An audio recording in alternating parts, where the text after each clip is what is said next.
Hey Adventure Kids, it is great to see you this morning, and this morning we're going to learn some new things about God that is really exciting to hear. Oh, hey Pascal, what's the big clock for? Well, in 10 more seconds, God is going to make it snow really hard outside. Well, how do you know that? Because I need it to happen right now so I can go outside and build a snowman. 5, 4, 3, 2. Well, I'm not sure that's how God's timing works, Pascal. In fact, God's timing is different than our time, but God is always on time. And in today's Bible story, we're going to hear about a dad who thought Jesus was too late to save his daughter. He thought they ran out of time. But God is always on time. In fact, that's our Bible point for today. God is always on time. I want to hear about what happened to the little girl. Me too. So let's jump right in to our Bible story.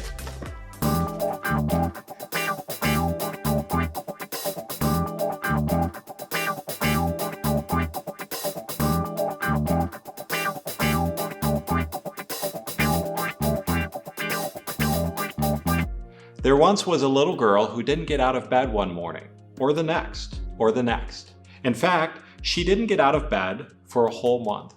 She was very sick, and no one knew how to make her better. Jairus was her daddy, and he loved her.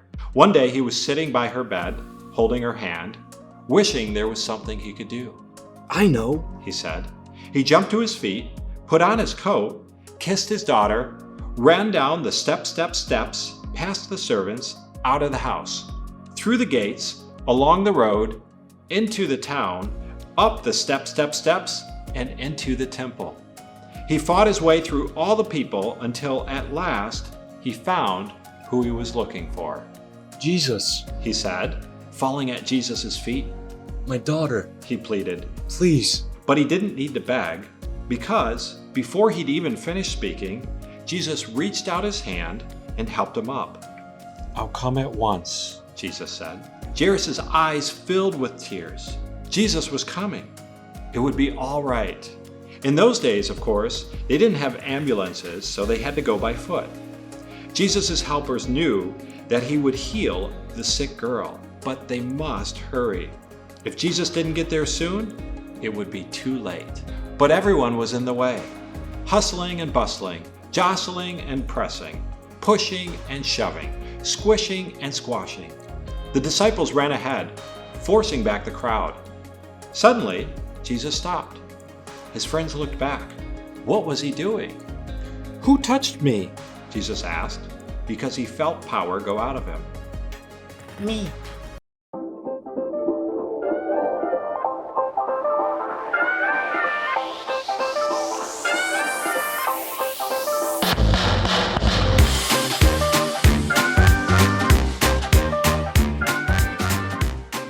Why didn't the girl trust the ocean? There was something fishy about it. Funny. What do you call 4 bullfighters in quicksand? Cuatro cinco. That there was funny. Why do baseball pitchers stay away from caves? They don't like bats. That made you laugh. I know it did. Funny. Albert out. Peace.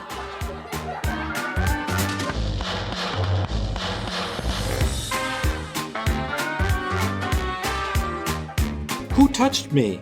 Jesus asked, because he felt power go out of him. Me, said a frail lady, looking down at the ground because she was ashamed. The poor lady had been sick for 12 years, and she had to get well. She knew if she only touched Jesus' coat, she would be healed.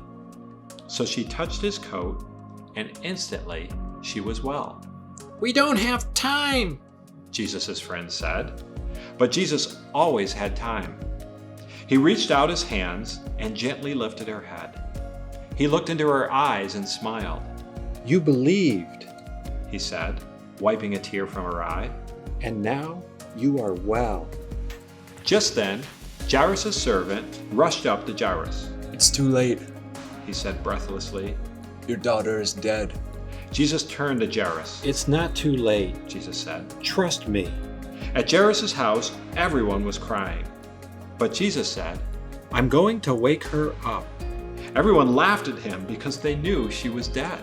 Jesus walked into the little girl's bedroom, and there, lying in the corner, in the shadows, was the still little figure. Jesus sat on the bed and took her pale hand. Honey, He said, it's time to get up. and he reached down into death and gently brought the little girl back to life. The little girl woke up, rubbed her eyes as if she had just had a good night's sleep, and leapt out of bed. Jesus threw open the shutters, and sunlight flooded the dark room. Hungry? Jesus asked. She nodded. Jesus called to her family. Bring the little girl some breakfast. Jesus helped and healed many people like this. He made blind people see.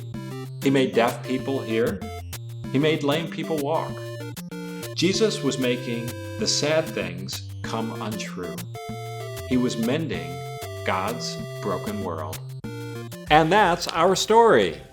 Oh, I get it. Even though Jairus thought that Jesus was too late to save his daughter, Jesus was actually right on time. That's right, and that's our Bible point for today. God is always on time. Hey, look outside. It's snowing! I'm so glad it didn't start snowing sooner. Otherwise, I would have missed story time. God's timing is perfect. Now it's time to put on my snowsuit and head outside. All right, have an adventurous week, everyone.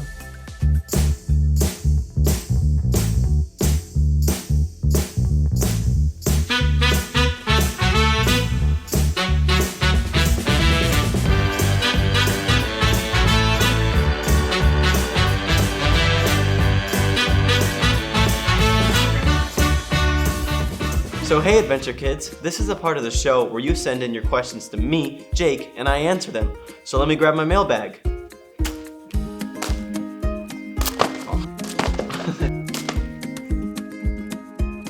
Hi Jake, I have lots of friends who aren't Christians. Is that wrong?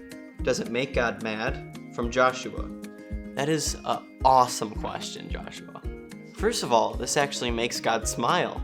How will we be able to tell others about Jesus if we don't know people who don't know Jesus? The important thing is to live in ways that please Jesus. And when friends don't, you do what Jesus wants you to do. And if certain people are turning you away from Jesus, you need to turn away from those people. Great question. Hi Jake, can you guess how many fingers someone is holding up with your eyes closed? From Brooke. Well, that is a good question. Let's find out. 1, No, 3, no, 5, no, 347, no, 2, no, 4, no. 3. Yes! Well, I'm obviously an expert in this. So remember, if you have questions for me, Jake, just go to the website, takeawaywithjake.com, and I'll be happy to answer your questions right here on the show.